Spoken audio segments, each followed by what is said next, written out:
Hello student, good evening. जैसे कि अपने ऑनलाइन क्लास के अंदर दो टॉपिक दो प्रकरण अपने पूरे हो गए हैं। एक प्रकरण अपना संधि का जो कितने अंक का था, 4 अंक का, और एक प्रकरण अपन ने कर लिया समास जो कितने अंक का था, 3 अंक का। अब उसके बाद तीसरा जो अपना प्रकरण है जो 3 अंक का है, इस प्रकरण से अपन कई प्रश्नों को उत्तर जो है वो निकाल सकते हैं। तो इस प्रकरण के बारे में हम पढ़ेंगे आज। तो देखो, अपना जो प्रकरण है वो है कारक, यानी कारक। इस प्रकरण से देखो आप अशुद्धि संशोधन कर सकते हो। इस प्रकरण से आप हिंदी से संस्कृत अनुवाद या संस्कृत से हिंदी अनुवाद कर सकते हो। इस प्रकरण से अपना जो एक वाच्य आएगा उसको अपन करते हैं। बल्कि ये कारक है, 3 अंक के आपके ये सिलेबस में आते हैं, यानी 3 अंक के ये जो है इसके संबंधित क्वेश्चन आपको पूछेगा। किस प्रकार के क्वेश्चन होंगे, कैसे होंगे, वो देखिए, वो अपन पढ़ते हैं। ठीक है, देखो सबसे पहले कारक। कारक इसकी एक परिभाषा होती है, उसके बारे में जानकारी लेते हैं। परिभाषा, पाणिनि ने इसकी एक परिभाषा दी, क्रिया जनकत्वम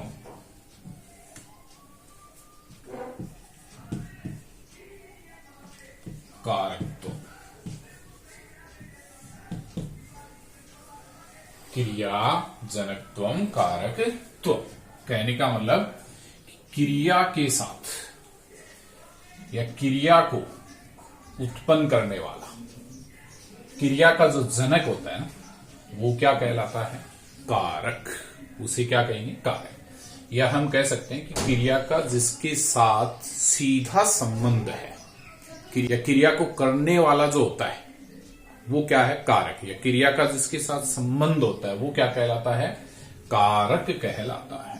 ये इसका अर्थ होता है, ये परिभाषा है। तो क्रिया का जनक या क्रिया को करने वाला या क्रिया को उत्पन्न करने वाला ही क्या है, कारक है। उसे हम कारक कहते हैं।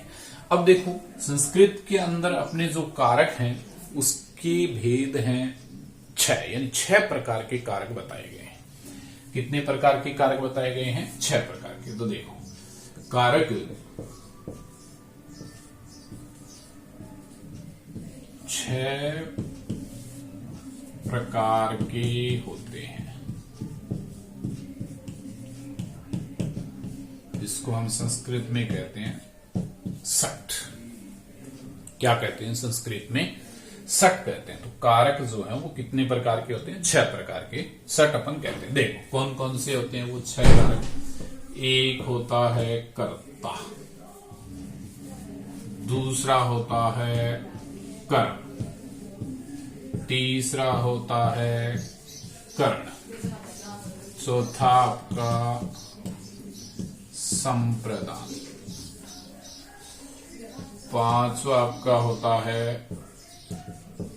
अपादान, और छठा होता है अधिकरण। देखिए, ये 6 कारक अपने को पढ़ने हैं, कर्ता, कर्म, करण, संप्रदान, अपादान और अधिकरण। इन कारकों के साथ इनकी कुछ विभक्तियां जो हैं वो जुड़ती हैं। क्या जुड़ती हैं, विभक्तियां। अब इन कारकों को हम कैसे पहचानेंगे, इनके चिन्ह के माध्यम से। और जैसे ही हम पहचान लेंगे कि भाई ये इसके अंदर चिन्ह है, तो फिर इनकी कुछ विभक्तियां, इनकी जो विभक्तियां होती हैं वो इनके साथ अपन जोड़ेंगे। कौन से कारक में कौन सी विभक्ति होगी वो अपन अब आगे पढ़ेंगे। अब देखो, विभक्तियां जो अपने होती हैं, विभक्ति वो कितनी होती है, 7, यानी सप्त। और कारक आपके कितने होते हैं, षड, यानी 6। और विभक्ति कितनी होती है, 7।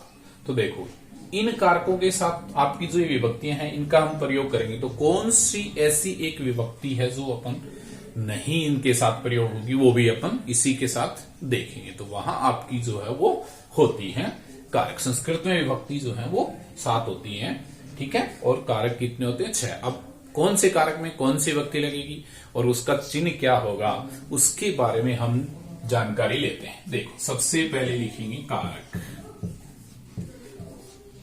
कारक, फिर उसका चिन्ह और विभक्ति।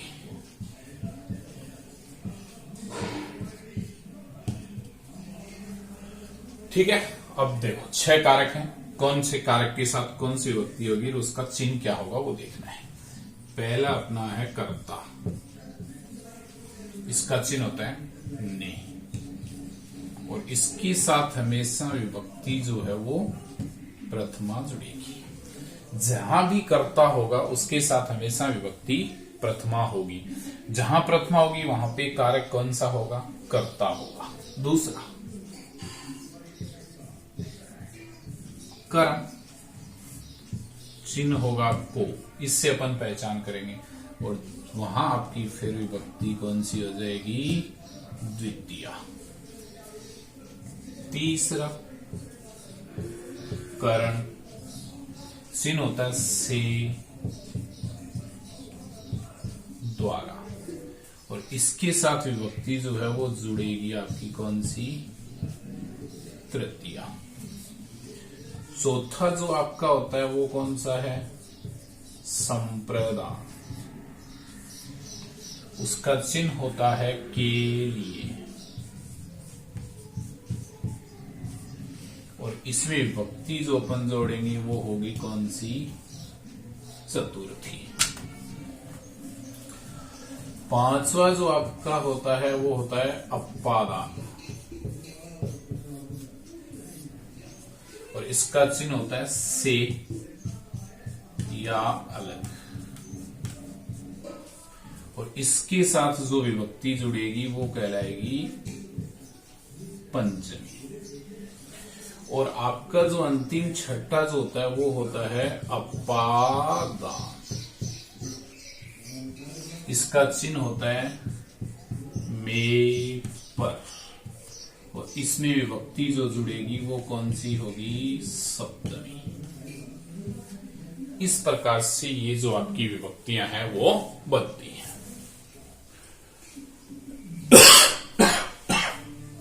ठीक है, तो इस प्रकार ये कारक है। अब देखो कारक, कारक के साथ कौन सी विभक्ति है? कर्ता। कारक कौन सा? कर्ता। कौन सी विभक्ति लगाएंगे? प्रथमा, निश्चित है। दूसरा कर्म, विभक्ति द्वितीय, चिन्ह को। तीसरा करण, से द्वारा चिन्ह होगा, कौन सी विभक्ति लगाएंगे? तृतीया। संप्रदान के लिए विभक्ति कौन सी लगाएंगे? चतुर्थी। अपादान से अलग विभक्ति कौन सी जोड़ेंगे इसके साथ? पंचमी। और फिर है अपादान के बाद में आपका अधिकरण। अधिकरण, ठीक है, अधिकरण।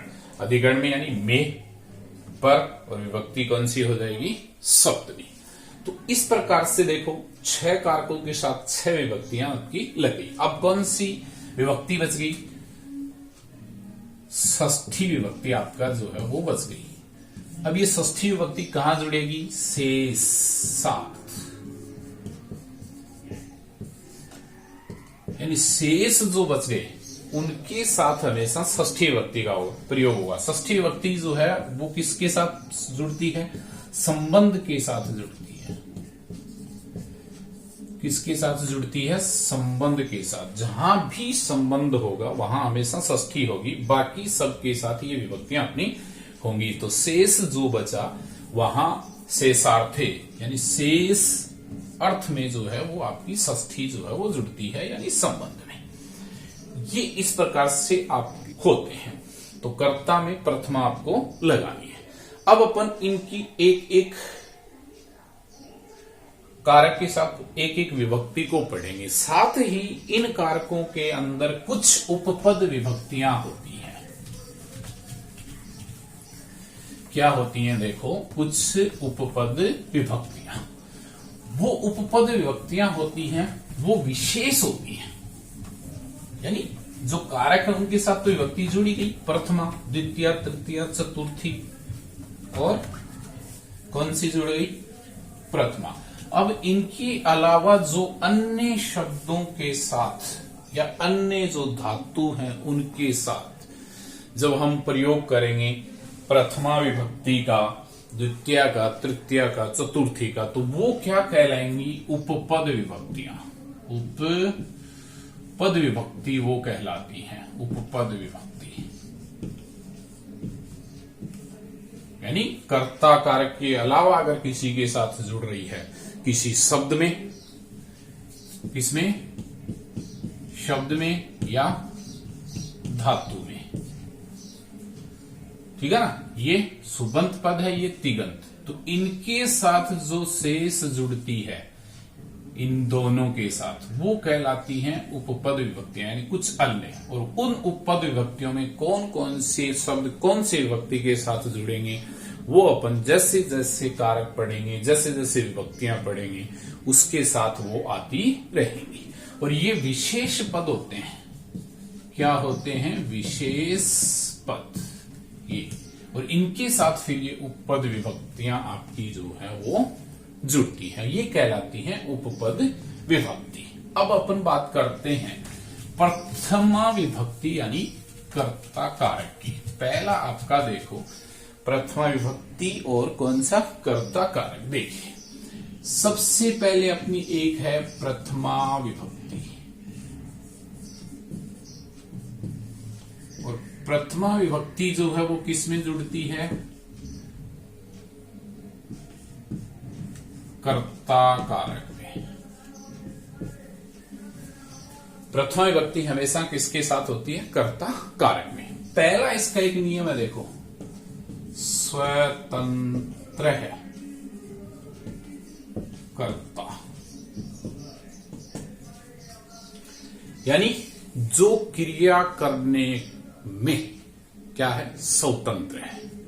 जो क्रिया को करने में स्वतंत्र है वो क्या कहलाता है? कर्ता। उसे क्या कहेंगे? कर्ता कहेंगे। किसे कहेंगे कर्ता? जो क्रिया करने में क्या होगा? स्वतंत्र होता है। अब इसमें किस प्रकार के क्वेश्चंस आते हैं और कैसे आपका उसको आंसर देना है वो अपन सीखना है। तो सबसे पहली बात तो ये याद रखनी है कि स्वतंत्र कर्ता यानी क्रिया जो करता है वो स्वतंत्र होता है, यानी क्रिया को करने वाला स्वतंत्र है, और जो स्वतंत्र है वो ही क्या है? कर्ता है।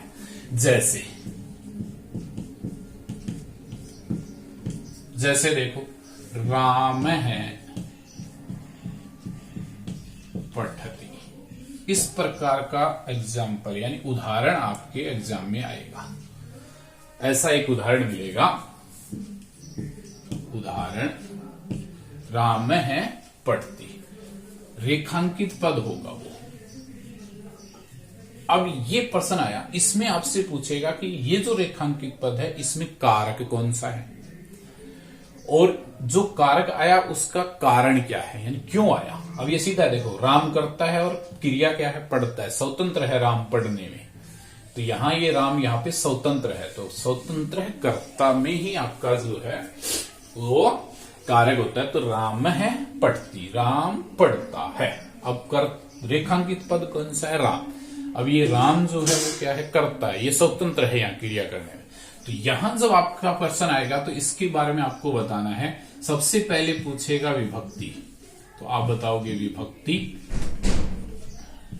अब आपने शब्द रूप जो याद किए थे उसके अकॉर्डिंग अपन बता देंगे, क्योंकि शब्द रूप धातु रूप बहुत काम आ देंगे इसमें। तो राम है, अब राम है आपको याद है कि राम का प्रथमा विभक्ति है। देखो राम है, इसके अंदर विभक्ति कौन सी है? प्रथमा। शब्द रूप अगर याद है आराम से पता चल जाए। अब पूछ रहा है वो कारणम। अब आपको कारण बताना है, यानी ये तो पहचान तो कर लिया आपने, विभक्ति कौन सी है? प्रथमा है, लेकिन इसमें कारण क्या है? अब ये देखो कारण में आपको लिखना है कर्ता कारक, कर्ता कारक योगे। इस प्रकार से हम प्रश्न का उत्तर जो है वो देंगे। इस प्रकार प्रश्न का उत्तर अपने को देना है रेखांकित पद का, कि राम जो है उसमें प्रथमा विभक्ति है और कारण उसका क्या है? कर्ता कारक योगे। इसके अंदर ये क्या है? कर्ता है, स्वतंत्र है, कर्ता से ये करता है, क्रिया कर रहा है पढ़ना। इसी प्रकार कोई भी वाक्य अगर आता है तो वो आपका इसमें बनेगा। दूसरा देखो आपका जो है वो कर्ता कारक कहां होता है। एक सूत्र दिया है पाणिनि ने, सूत्र है देखो, कर्मवाच्ये कर्मणि प्रथम।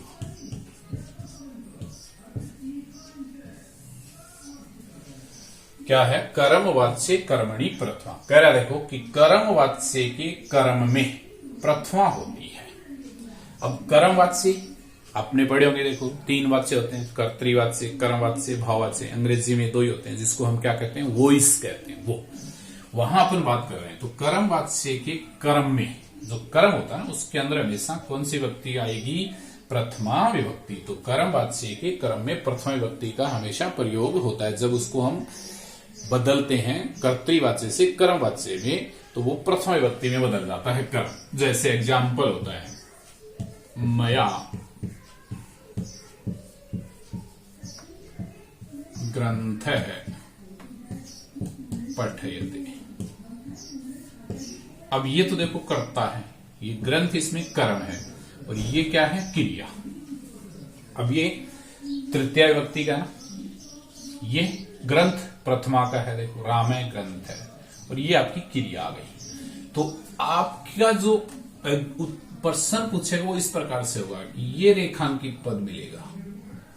अब वहां पूछेगा कि जो रेखांकित पद है उसमें विभक्ति कौन सी है। विभक्ति तो आप बता दोगे, कैसे? उत्तर में दोगे विभक्ति। विभक्ति तो आप बता देंगे कौन सी है? प्रथमा। अगर आपकी याद है तो कर्मवाच्य कर्मणि प्रथमा, तो विभक्ति कौन सी आ गई? प्रथमा। अब पूछेगा कारणम। कारणम क्या बताओगे? किसका है? कर्मवाच्य का है, कर्म।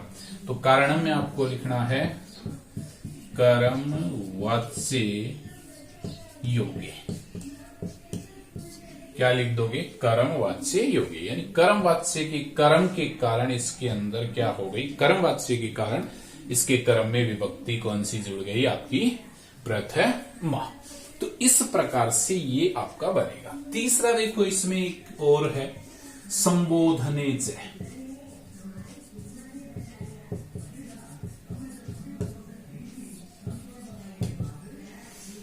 ये कह रहा है देखो कि जो संबोधन शब्द होता है, जैसे अपन बात कर रहे थे ना, विभक्ति 7 होती है, और वैसे अपन कितनी लिखते हैं? प्रथमा, द्वितीय, तृतीय, चतुर्थी, पंचमी, षष्ठी, सप्तमी और संबोधन। तो संबोधन होता है ना, वो विभक्ति नहीं है, वो उसके अंदर भी हमेशा कौन सी विभक्ति का प्रयोग होता है? प्रथमा विभक्ति का। ये याद रखना। तो संबोधने च, संबोधन में हमेशा किसका प्रयोग होगा? प्रथमा विभक्ति का। तो संबोधने च यानी संबोधन जब होगा वहां हमेशा प्रथमा विभक्ति का ही प्रयोग अपन करेंगे। अब जो पीछे अपन लिखे उसमें ये नहीं था। तो संबोधने च यानी संबोधन के योग में प्रथमा का प्रयोग होता है। किसके योग में? संबोधन में प्रथमा विभक्ति का प्रयोग होता है।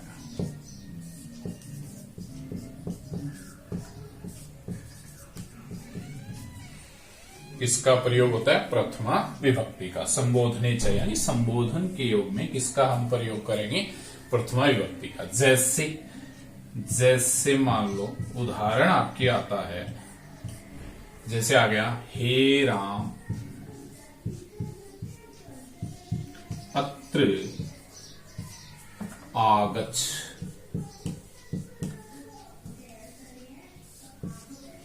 इस प्रकार का। और रेखांकित पद ये होगा। तो हे राम अत्र आगच्छ, हे राम यहां आओ। तो देखो हे राम के आगे क्या लगा हुआ है? संबोधन। तो जैसे ही संबोधन हो गया और राम हो गया तो विभक्ति कौन सी जोड़ देंगे? प्रथमा। अब पूछेगा कारणम, क्या लिख दोगे? संबोधन योगे।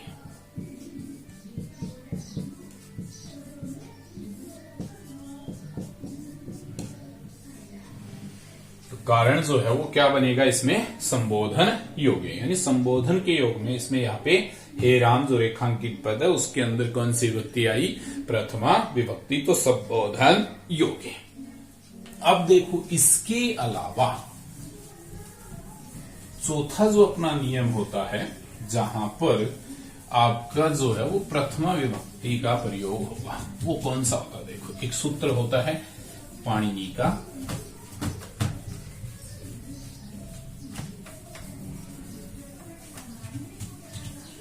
इसके अलावा जो चौथा है अपना, देखो एक सूत्र है पाणिनि का, वहां होता है नंबर 4, क्या है देखो, प्रातिपदिकार्थ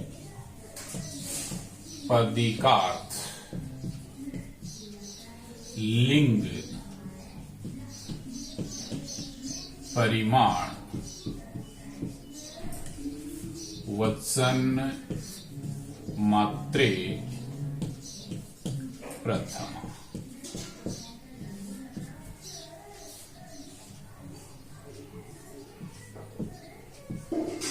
ये आपका एक सूत्र है, क्या है देखो, प्रातिपदिकार्थ लिंग परिमाण वचन मात्रे प्रथमा। ये हुई विभक्ति, कहां कहां लगती है, प्रातिपदिकार्थ, दूसरा लिंग, तीसरा परिमाण, चौथा वचन। ये अगर पद जहां भी आते हैं तो इनके साथ हमेशा किसका प्रयोग होगा, प्रथमा विभक्ति का। अब देखो अलग अलग अपन देखते हैं। पहला आपका प्रातिपदिकार्थ, प्रातिपदिक यानी प्रातिपदिकार्थ, प्रातिपदिक अर्थ में, तो प्रातिपदिक होता है पहला, क्या होता है प्रातिपदिक, यानी प्रातिपदिक अर्थ में। अब देखो प्रातिपदिक क्या होता है, एक निश्चित अर्थ होता है। प्रातिपदिक क्या होता है, निश्चित अर्थ, और इस निश्चित अर्थ में क्या होते हैं, संज्ञा शब्द। किसे कहते हैं इसे, प्रातिपदिक का मतलब संज्ञा पद होते हैं, ठीक है। एक निश्चित अर्थ होगा, दूसरे क्या होंगे, संज्ञा पद होंगे। किसके अंतर्गत, प्रातिपदिक के अंतर्गत। निश्चित अर्थ में होते हैं और संज्ञा पद होते हैं। क्या होते हैं, संज्ञा पद। और संज्ञा पद में कौन कौन से, व्यक्ति या जाति, ये इसके अंतर्गत आएंगे। कौन कौन से आएंगे, व्यक्ति या जाति, ठीक है। संज्ञा पद में व्यक्ति या जाति होंगे और एक निश्चित अर्थ में होंगे। जैसे एग्जाम्पल होता है कृष्ण, ठीक है। कृष धातु से बनाइए, किससे बना है, कृष धातु से। इसका अर्थ होता है खींचना। वैसे ष्टुत्व संधि का उदाहरण है कृष प्लस न, तो कृष्ण एक व्यक्ति या जाति, तो एक संज्ञा शब्द है। उसी प्रकार जैसे राम, ये प्रातिपदिक है, ये भी एक संज्ञा शब्द है। राम, रम धातु से घय प्रत्यय जुड़ करके बना है राम, रमण करना, रंभा। फिर एक आपका शब्द होता है जैसे श्री, श्री यानी लक्ष्मी, ये भी एक संज्ञा पद है। फिर एक आपका होता है जैसे ज्ञानम, ज्ञान, ये भी एक संज्ञा पद है। उसी प्रकार एक होता है जैसे उच्चई, उसी प्रकार होता है निश्चय, उच्च यानी ऊपर, नीचे यानी नीचे, ये भी क्या है, अव्यय पद है। ये क्या है, अव्यय पद है, लेकिन क्या है, संज्ञा। तो कृष्ण जो अपनी ओर आकर्षित करे, खींचे, उसे कहते हैं कृष्ण, यानी कृष्ण धातु से। राम, श्री, लक्ष्मी, ये जो है वो सब के सब क्या कहलाते हैं, प्रातिपदिक। और सब में देखो प्रथमा विभक्ति है, सबके अंदर कौन सी विभक्ति है, प्रथमा विभक्ति। उसी प्रकार अपन बलदेव, पुरुष, जयदेव, इस प्रकार के एग्जाम्पल जो है यानी उदाहरण जो है वो इसके अंतर्गत आते हैं। ये है आपका प्रातिपदिक, यानी निश्चित अर्थ में होता है, संज्ञा पद होते हैं, वो व्यक्ति या जाति से संबंधित होते हैं। ये है प्रातिपदिक। दूसरा अपना देखो है लिंग। अब लिंग जो है वो संस्कृत में कितने होते हैं? 3 होते हैं। कौन कौन से होते हैं? देखो, एक पुल्लिंग, दूसरा स्त्रीलिंग और तीसरा नपुंसक। ये 3 लिंग होते हैं, पुल्लिंग, स्त्रीलिंग और नपुंसक लिंग। ठीक है, ये जहां भी होंगे तीनों लिंगों का कोई भी अगर संज्ञा पद होगा तो उसके अंदर कौन सी विभक्ति लगी हुई होगी? प्रथमा विभक्ति, यानी वो प्रथमा विभक्ति में होगा। जैसे अपन लेते हैं, एक उदाहरण है तट। तट होता है किनारा। अब यहां पे ये तट पुल्लिंग का है, प्रथमा विभक्ति है। स्त्रीलिंग में क्या बन जाता है? ये तटी। यहां भी नदी की तरह स्त्रीलिंग है, प्रथमा विभक्ति है। और तटम, अर्थ ही की है किनारा किनारा किनारा। ये यहां नपुंसक में है, यहां स्त्रीलिंग में है और यहां पुल्लिंग में। यहां भी प्रथमा विभक्ति है, यहां भी प्रथमा विभक्ति है, यहां भी प्रथमा विभक्ति है। तो इस प्रकार का क्वेश्चन अगर आता है तो तट आ गया तो पूछेगा तो इसमें विभक्ति कौन सी लगानी है? प्रथमा, कारण लिंग योगी। ठीक है, उसके बाद आता है आपका परिमाण। परिमाण, परिमाण होता है नाप तोल।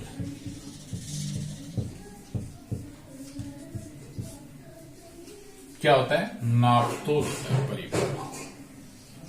नाप तोल, जैसे किसी को अपन कुछ देते हैं, जैसे आपने अनाज दिया 1 बाल्टी, तो बाल्टी का जो है वो माप हो गया 1 मुट्ठी, 5 मुट्ठी, 10 मुट्ठी। तो मुट्ठी जो है वो क्या हो गया? माप हो गया, नाप हो गया, परिमाण हो गया। तो वहां भी हमेशा प्रथमा विभक्ति का प्रयोग होता है। जैसे उदाहरण अपन करें, द्रोणों ब्रीहि। द्रोण होता है बाल्टी, ब्रीहि यानी देना। तो 1 बाल्टी चावल अपन ने दिया तो द्रोणों ब्रीहि, या द्रोण कह सकते हो ओनली, तो बाल्टी। ठीक है ना, यहां इसके अंदर हमेशा द्रोण है, द्रोणों ब्रीहि ये संधि होगी। तो द्रोण है, इसके अंदर कौन सी विभक्ति होगी? परिमाण, यानी नाप हो गया ना, ये नाप तो प्रथमा विभक्ति इसके अंतर्गत आई। और चौथा जो आपका है वो क्या है? देखो, वचन। क्या है? वचन। और वचन भी संस्कृत के अंदर 3 प्रकार के होते हैं। कौन कौन से होते हैं? देखो, एक वचन, द्विवचन, बहुवचन। ये 3 वचन आपके हो गए, एक वचन, द्विवचन, बहुवचन। ये जब भी आता है तो इसके साथ भी हमेशा जो है वो प्रथमा विभक्ति होती है। उदाहरण देखते हैं, देखो, जैसे एक वचन में एक है, यानी जब भी एक वस्तु होगी, एक संख्या होगी, उसके साथ एक वचन ही होगा हमेशा। फिर 2, ये द्विवचन हो गया 2, और बहुवचन, ये आपका बहुत सारे यानी बहुवचन। तो एक है, एक वचन है, प्रथमा विभक्ति है। 2 द्विवचन है, लेकिन विभक्ति कौन सी है? प्रथमा। और बहुवचन यानी बहुत सारे, लेकिन विभक्ति कौन सी है? प्रथमा। इस प्रकार से ये आपकी जो है वो प्रथमा विभक्ति होती है। इसके अलावा एक और होती है प्रथमा विभक्ति, जो अंतिम है आपका। उसके बाद प्रथमा विभक्ति जो है वो किसी के साथ अपन प्रयोग नहीं करते हैं। 5 प्रकार के पदों में ही इसका हम प्रयोग कर रहे हैं। देखिए, अंतिम जो पद है वो क्या है? अगला अपना इति शब्द के योग में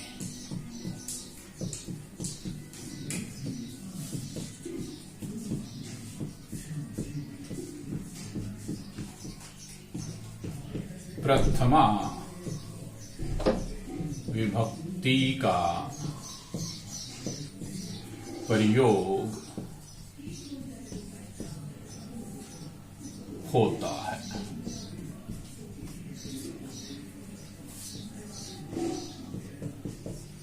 इसके साथ जो आपका इति है, इति एक शब्द है, उस इति शब्द के योग में हमेशा किसका प्रयोग होगा?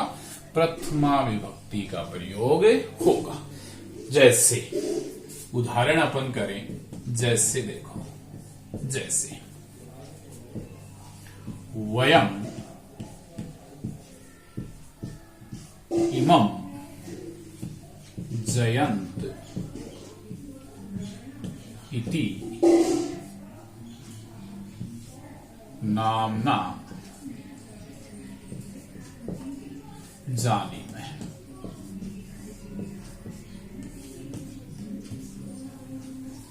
क्या करा देखो कि हम सब इसको जयंत के नाम से जानते हैं, जयंत इस नाम से जानते हैं। अब यहां जो आपका रेखांकित पद है वो कौन सा है?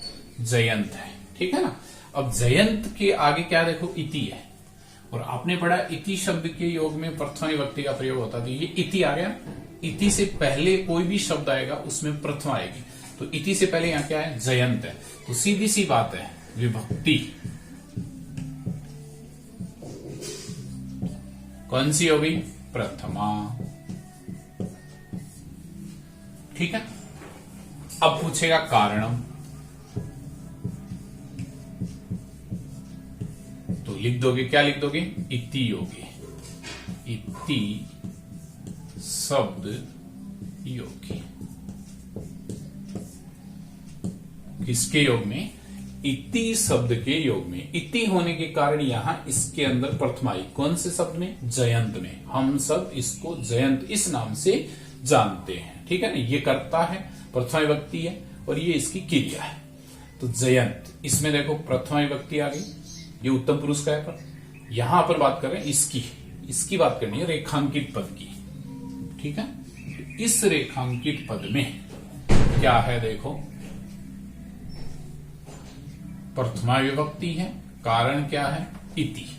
तो इस प्रकार से ये आपकी जो है वो कारक और उसकी प्रथम विभक्ति यानी कर्ता कारक यानी प्रथमा विभक्ति है जो वो का प्रयोग किया जाता है, चलता है। और इसी प्रकार आपके परीक्षा के अंदर जो है वो उदाहरण होते हैं, उसका उत्तर जो है आपको इस प्रकार से देना है, या खालिस्तान आ जाएगा उसमें आपको जोड़ना है। तो इति, ये चीज आपको ध्यान रखनी है। तो प्रथमा विभक्ति कहां